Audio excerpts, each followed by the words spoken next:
Hayırlı kişiler, bugün Şarик klubunda yangadan biz sizin bilen görüşәбез. Көтелгән кунакларга көтелмәгән сораулар тапшыруы. Һәм мин аның алып баручысы Гөлдәния. Бу атнада инде без сезин белән икенче тапкыр күрешәбез һәм бүгенге безнең кунагыбыз Әтнә Татар дәүләт драма театры артисткасы Рәзилә Шәрифуллина. Сәмсез Рәзилә. Татарстанның атказанган артисты Марат абый Хәбибуллин буран сәбәпле килеп җитә алмады. Хәерле кичләр, Рәзилә. Ничек хәлләрегез? Ярый, Аллага шөкер. Белгәнемчә, сез инде бүген сәгать 1-дә Камал театрында спектакль күрсәттегез. Чингиз Айтматовның әсәре буенча Ак пароход. Әйтегез әле, нәрсә турында ул спектакль? Әлеге спектакльне бер генә сүз белән әлбәттә аңлатып китә алмыйм, ләкин менә үземнең тойгыларым, уйларым буенча сезгә әйтеп китәргә тырышырмын. Гафу ялгышмасам, сез анда баш роль уйныйсыз. Мин әлеге спектакльдә шушы әсәрдәге авторның сүзләрендә кешегә җиткерергә тырышам, бераз гына автор буларак та сөйлим һәм шул ук вакытта автор язган әлеге 7 яшьлек бәләкәй малайны да уйныйм. Бу спектакльдә тагын бер бик мөһим образ бар, ул да булса әлеге малай ышанган әкияттәге мөгезле булан ана.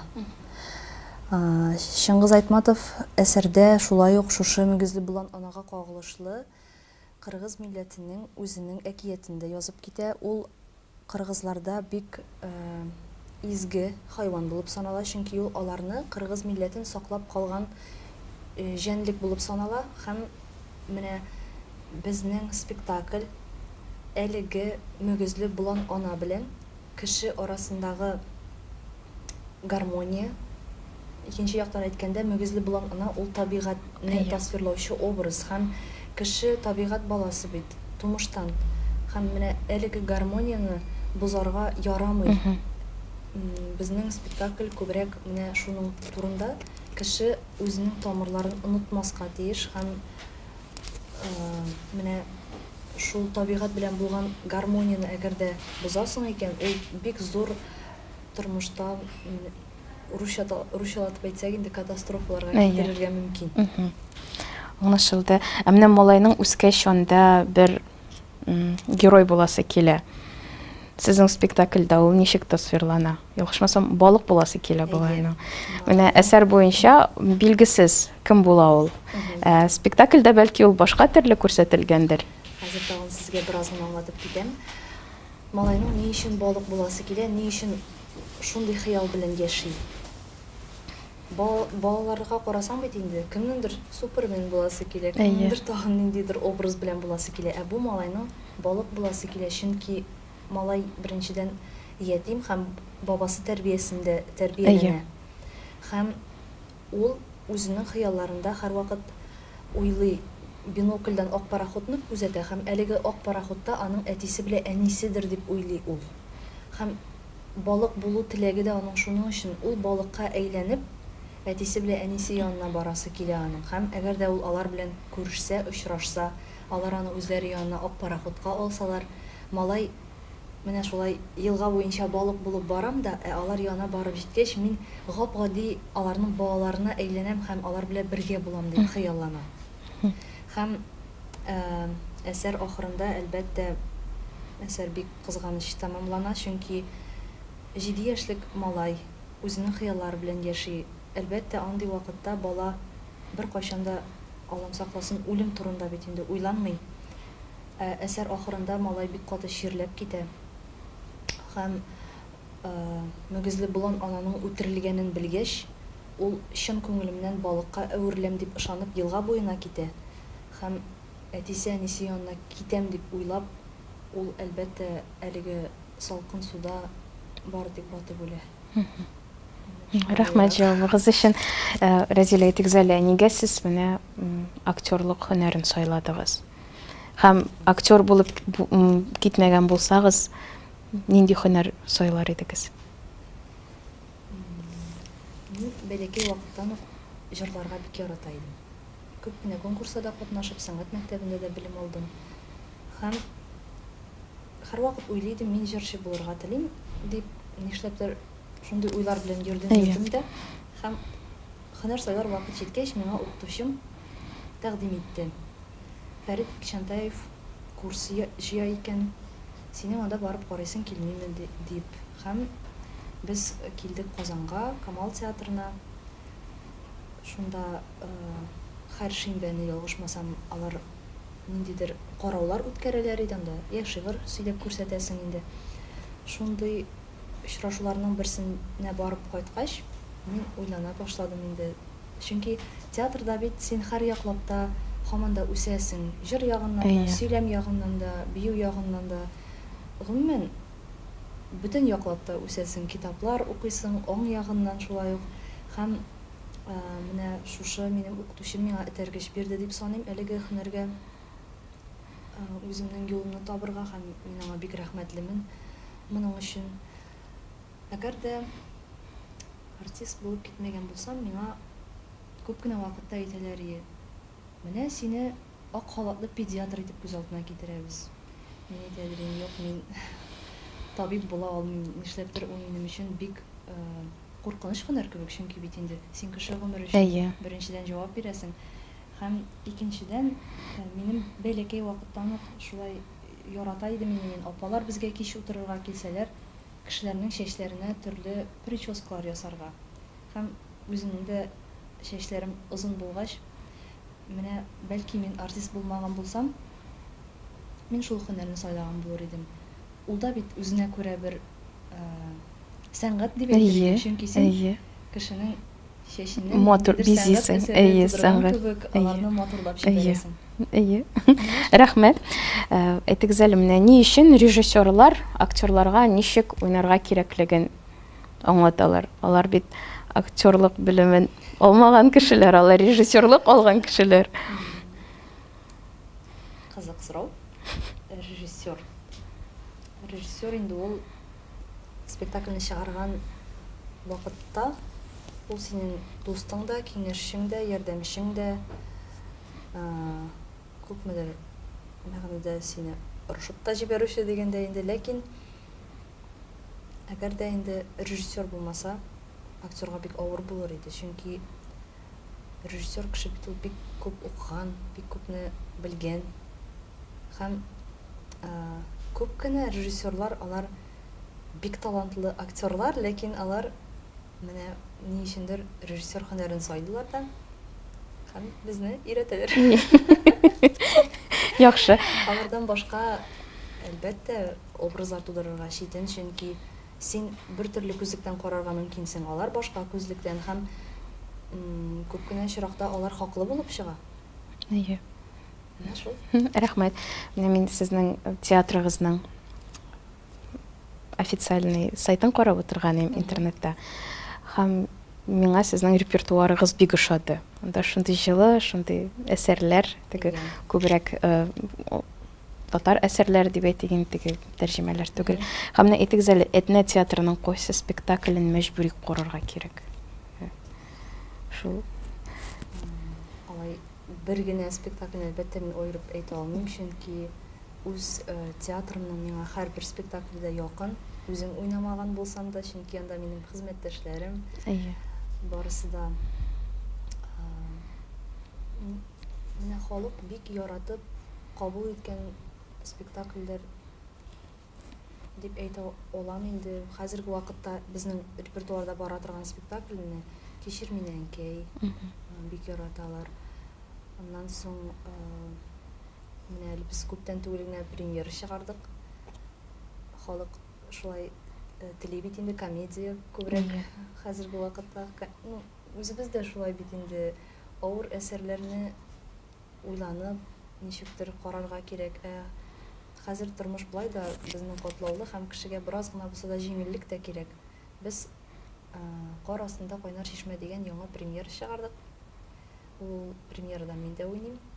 Менә Алла бирсә 17 декабрь көнне без аны 2 мәртәбә уйныйбыз. Сәгать көндезге 2-дә һәм кичке 7-дә. Мин сезне барыгызны да шунда чакырып калам. Рәхмәт. Менә Резилә әйтегез әле, кем соң ул актер? Файдасы бармы аның? Кем ул? Менә теге өстеннән генә әйткәндә нәрсәдер ятлый да инде ул, нәрсәдер чыгып уйный ул. Менә аның тирәнрәген, менә сез үзегез өчен ничек исбатлыйсыз үзегезгә? Менә мин актер. Һәм нәрсә ул менә сезнең күзлегегездән мин актер дигән сүз? Минем өчен минем үземнең профессиям күпмедер мәгънәсендә ул минем җан давам. Чөнки әгәр дә син бөтен җаның тәнең белән спектакльләрне яки театрны үзеңнең профессияңны яратмыйсың икән, әлеге өлкәдә хезмәт итеп булмый, чөнки бу чын мәгънәсендә хезмәт итү. Һәм нәрсәсе белән ул бигрәк тә кадерле. Менә без әйтәбез бит инде, без образлар тудырабыз, ниндидер яңа спектакльләрдә яңа рольләр уйныйбыз дип әйтәбез. Чынлыкта да син аларны тудырасың. Чөнки син аны үз күзлегеңнән ничек күрәсең, кешегә шулай тәкъдим итәсең һәм кеше әлеге образны син тәкъдим иткән менә ничек син аны кешегә тәкъдим итә аласың, ул шулай кабул итә. Яраттыра аласыңмы син аны, якын иттерәсеңме, яки кеше киресенчә тискәре нәтиҗәдә каламы? Менә шул һәрбер образны тудыру һәм кыска гына вакыт эчендә булса да син ниндидер төрле кешеләрнең гомерләрендә яшәп аласың кебек. Һәм бу ниндидер минем өчен әйтеп бетереп булмый торган ул ниндидер хис. Һәм һәрбер спектакльдә уйнаган саен ул һәрвакыт төрлечә килеп чыга. Шул ягы тагын да кызыграк. Ә менә сез үзегез рольгә тотынганда, менә иң беренче иттереп нәрсәдән башлыйсыз? Шул әсәргә анализ ясыйсызмы? Теге театрда шундый теория бар бит инде, утырып анализ ясау, әсәрне укып чыгу бер-ике тапкыр эме, үзеңнең героеңнең үзенең ничек тотуын язып алу, һәм башка геройларның ул геройга карата мөнәсәбәтләрен име, яки сез менә урамда күреп ниндидер кешеләрне күзәтеп йөрисезме? Андый да нәрсә бар бит әле бездә. Менә сез нәрсәдән башлыйсыз эшегезне? Башта әйтеп куйым әле, яхшы әйбер микән бу, начар микән белмим, ләкин миңа бирелгән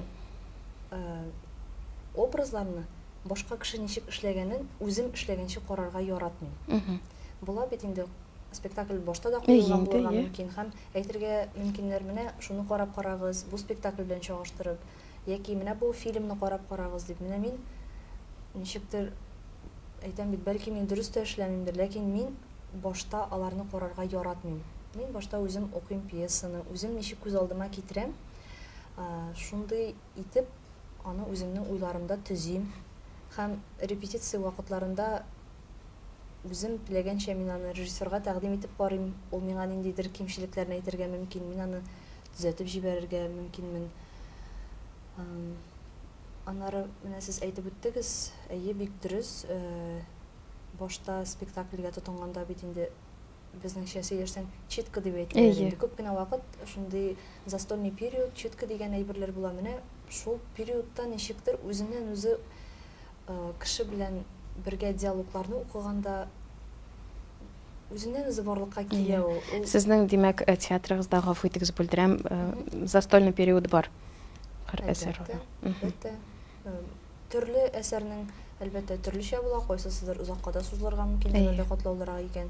Җиңелрәк әйбер икән, әлбәттә инде без тизрәк теге этюдлар эшли башларга мөмкинбез, яки башкачарак. Һәм шунысын да тагын әйтергә кирәк, һәрбер режиссерның үзенең эшләү юлы бар һәм һәрберсе алар төрле эшли. Рәхмәт, менә сез әйтеп киттегез, дөрес эшлиме, юкмы икән дип, менә үз исеменнән әйтә алам дип әйтегән диеме.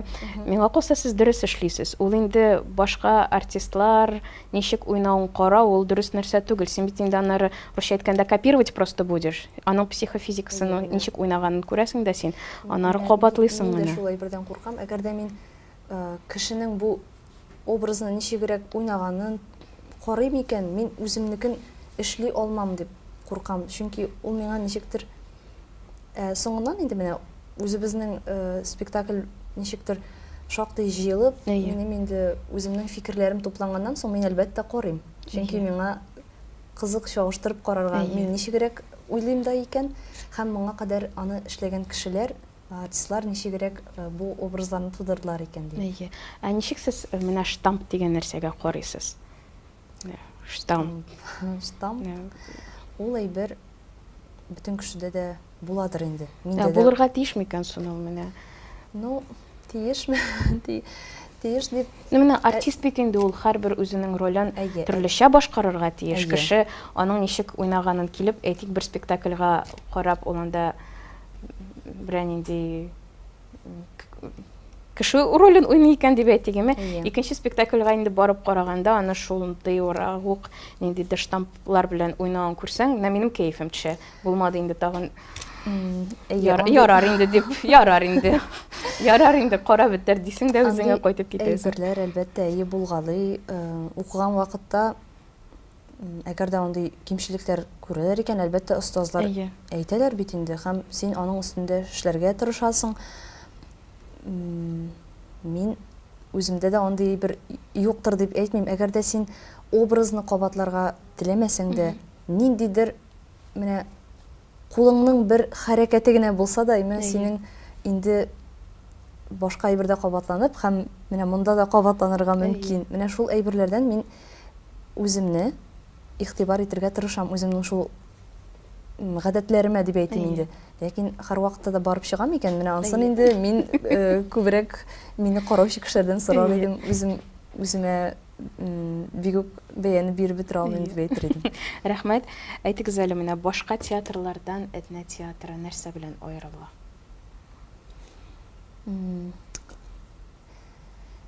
Иң шундый бер әйберсен әйтеп китәр идем инде, әлбәттә, Әтнә театры ул Россиядә авыл җирендә урнашкан бердән-бер дәүләт театры булып санала бит, һәм ул гади генә түгел, 100 елдан артык аның тарихы бар, һәм бу Әтнәдә театрны халык икенче төрле итеп ярата, менә шул ягы да бар. Чөнки әгәр дә син яшәгән җирдә синең театрыңны яратмыйлар икән, театр ул кадәр яши алмый, 100 елдан артык театр анда булмас иде. Анда тамашачы да бөтенләй үзгә. Тамашачы һәрбер яши торган җирдә һәрбер театрның әлбәттә төрле буладыр, һәм әлбәттә инде минем үземнең эшли торган театрым булгач, ул миңа иң якын, иң әйбәт, иң җылы театр. Ярый, рәхмәт. Әмма әйтегез әле, менә сәнгать кешесе бит инде, гомумән бөтен кешеләргә дә кирәк инде ул китап укуймы? Алай да менә сәнгать кешесе менә китап күбрәк укырга кирәк ул бит инде, безнең өчен һава кебек, име. Һәм алай да менә ничек китап укый башларга, менә ялкаулык бассам инде анда, белмим, шайтаннар килеп кутыртсамы син анда укыма, син булай да акыллы дип. Менә ничек китап укый башларга тәкъдириңдә укырга ярату мәхәббәте язылмаган булса. Әйтәләр бит тәкъдириңдә язылган. Менә тәкъдириңдә язылмаса, тырышырга кирәк, әлбәттә, әзрәк тирә-юнеңә күз салырга кирәк. Менә бәлки була бит шундый кешеләр, бик матур һәм камил итеп татарча сөйләшәләр, чиста итеп. Яки була бик шундый китап укыган кешеләр сөйләшә башлыйсың, ә ул бөтен темага да сиңа сөйләшергә сүзе бараның. Менә шундый кешеләрдән үрнәк алырга да һәм укырга тырышырга кирәк. Менә сезне иң каты итеп тәэсир иткән нинди китап булды ул? Әсәрме ул бәлки? Менә сез укып, менә мин әле моны тагын бер китап укыячакмын дип сезгә. Мин студент вакытта Мәхмүд Галәүнең Язгы ажаган әсәрен укыган идем. Һәм әйтергә кирәк. Нәрсә белән тәэсир итте ул сезне? Мин күптән укыгач, хәзер бөтен нечкәлекләрен белеп бетерә алмыйм. Мин үземдә булган менә ул китапны укыган вакыттагы хисләрне мин әле дә оныта алмыйм. Чөнки мин анда елый да идем, көлә дә идем. Ниндидер шундый сокландым менә әлеге әсәргә, һәм шул әсәр минем һаман да күңелемдә йөри. Минем аны тәкъдим дә иткәнем бар. Шушы әсәрне бер куйсак иде дигән. Әлбәттә ул пьеса рәвешендә язылмаган, ләкин бик калынча гына китап. Ләкин менә шул китап минем күңелемнән һаман да китми. Рәхмәт. Татар сәнгатендә сезнең өчен иң мөһим булган кеше, остаз кем? Әлбәттә ул минем остазларым, укытучыларым, Фәрит Рафкат улы Бекчантаев һәм безнең тагын бер остазыбыз ул Илгиз Зәйниев. Алар 4 ел дәврендә безгә әлеге сихри һәм шулай ук авыр булган дөньяның нечкәлекләренә өйрәттеләр, сабыр гына. Без инде ул вакытта укырга кергәндә бөтенләй менә мин үземне әйтә алам, бөтенләй мин аңламаганмын театр дөньясының нәрсә икәнен, чөнки мәктәптә укыган вакытларда без спектакльләр уйныйбыз дип үзебезчә хыялланып йөри идек инде, ниндидер спектакльләрдә куя идек, ләкин без бит аны уйлый идек, менә сүз ятлыйбыз да, үзебез ничек булдырабыз, шулай чыгып сөйлибез. Ә бит чынлыкта бу профессия бөтенләй башка, чөнки монда һәрбер сүзеңне син ни өчен әйтәсең, ничек итеп әйтәсең, һәм алар барысы синең аша үтәләр, һәм менә шул ниндидер бөтенләй икенче әйбергә ышанган сабыйлардан алар кеше ясыйлардыр сеңне әйткәндә профессияга специалистлар дип әйтергә кирәк инде, артистлар тәрбиялиләр. Менә үгел ике укытучы булганда, аларның бит инде икесендә дә ике төрле роль була. Берсе усалрак була аның, берсе добрый русча әйткәндә. Кайсысы кем иде?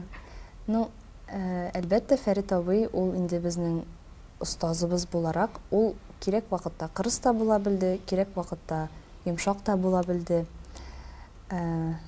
Илгиз абый инде үзе кайчандыр Фәрит абыйның остазы булгач һәм үзе дә шушы мәктәпне үткәч, ул безне күбрәк менә шул күңел ягыннан, психологически дип әйтергә кирәк инде, ул шул яктан безгә бик тә ярдәм итә иде, үзенең киңәшләрен биреп, йомшаграк булып дип әйтәсе килә, ләкин сүз тыңламасак, әлбәттә, ул да безне ырышырга мөмкин иде.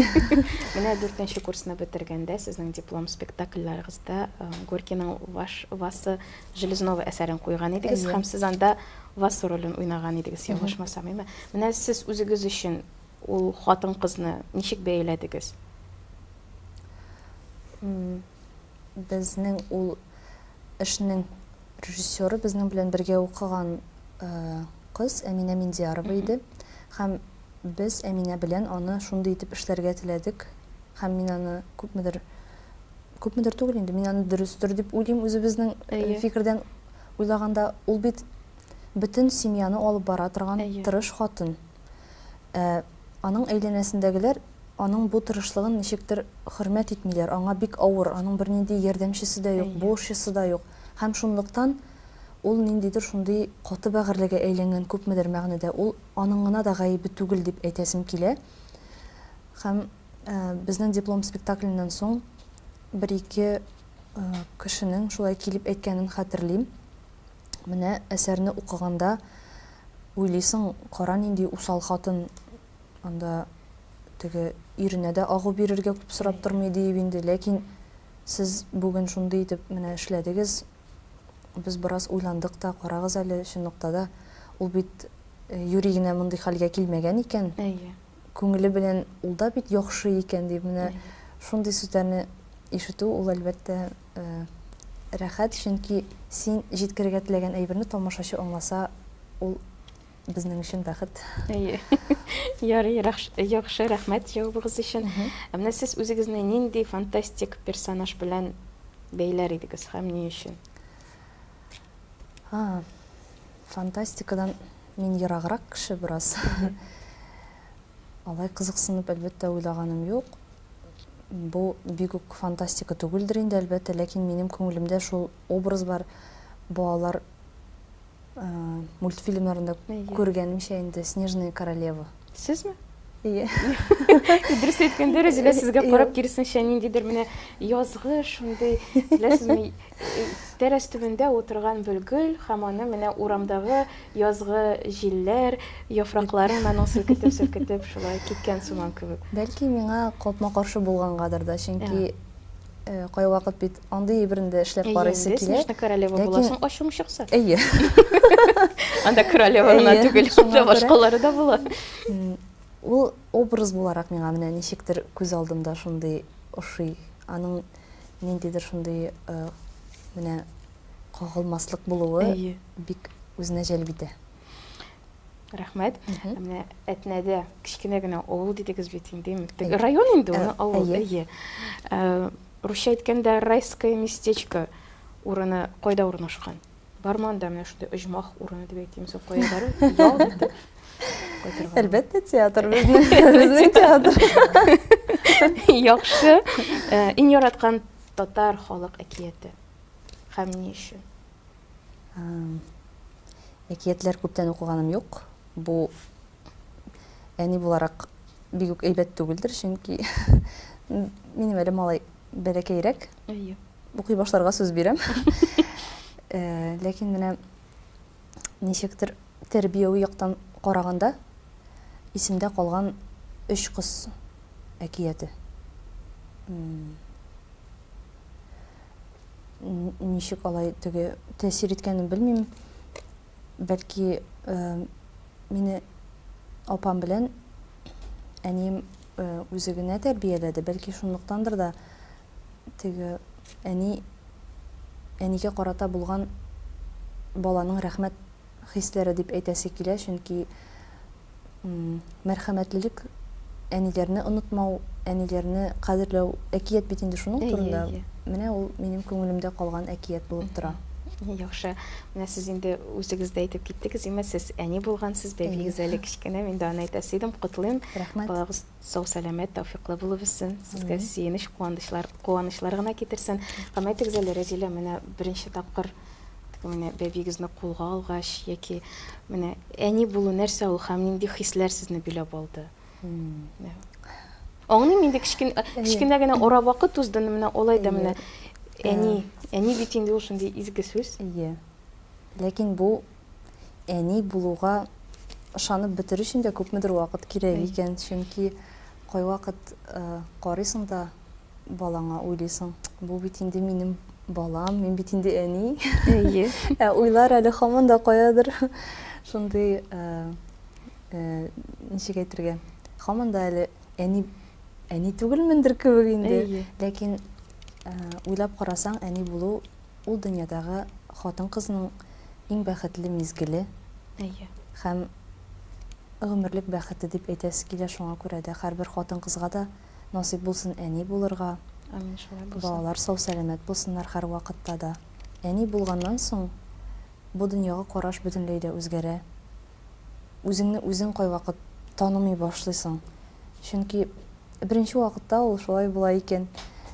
Минем шәхсән шулай булды. Бүтән сүзгә дә елыйсы килә. Шундый күңел нечкәрә, юк кына әйбергә дә ниндидер теге моңлырак әйбер ишетеп җибәрсәң дә җылый башлыйсың. Ниндидер матур сүзләр укысаң да елый башлыйсың. Яки бөтенләй өйдә нәрсәдер ошамаса да аңа да теге ачуың килеп, аңа да җылый башлыйсың. Бер яктан әни булу бик авыр, ләкин икенче яктан ул иң бәхетле вакыт. Ярый, рәхмәт җавабыгыз өчен.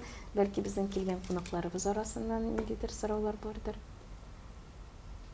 Есть вопросы? Яхшы. Рәзилә, сез бит әле матур итеп җырлыйсыз да шулай бит. Мин шулай дип беләм.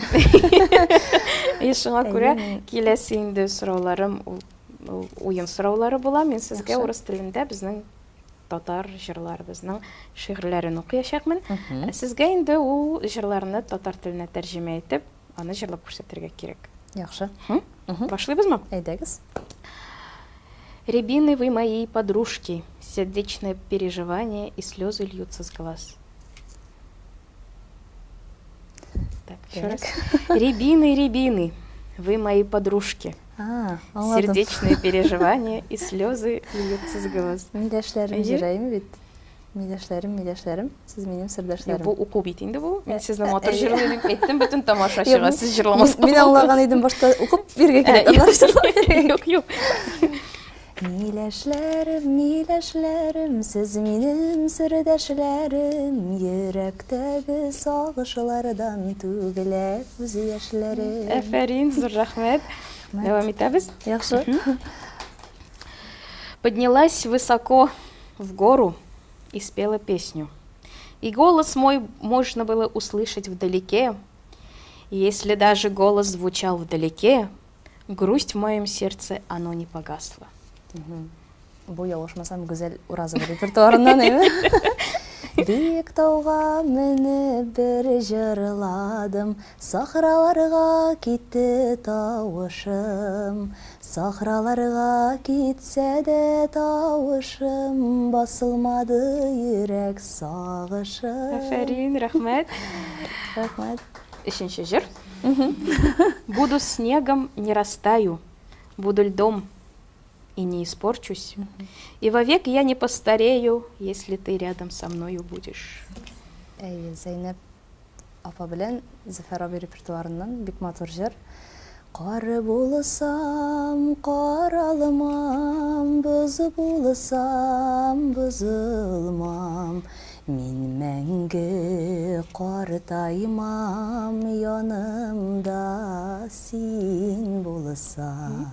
Рәхмәт. Киләсе җыр. Часы из песка, часы из песка. Течет жизнь, течет мгновение, но мы не ценим ничего. Кым сәгате, ага гомерләребез, ага тормыш мизгелләре, кадерләрен белмибез, кадерләрен белмибез. Рәхмәт. Красную калину не смогла попробовать. Нашла того, кто будет рядом стоять, а для души никого не нашла. Монысы біраз ауыррақ болды әлі. Ну, жеңілейтер үшін сізге бұл жырны айтып кетесім келі. Оны да шылай хотын қыз жырлай. Бәлкі тағын бір қоп барарсыз. Красную калину Зиле, не смогла попробовать. Нашла того, кто будет стоять рядом, а для души никого не нашла. Yok, қызғаныш есіме түсіре алмаймын. Мұндай шақта енді мен өзім жырларға жырлап беруге тиіш болам. Қызарып пішкен баланы әші деп қабаламадым, янда тұрыр кіші таптым, жанға яр таба алмадым. Давай етеміз. В лесу хожу, дышу, очень вкусно пахнет елкой.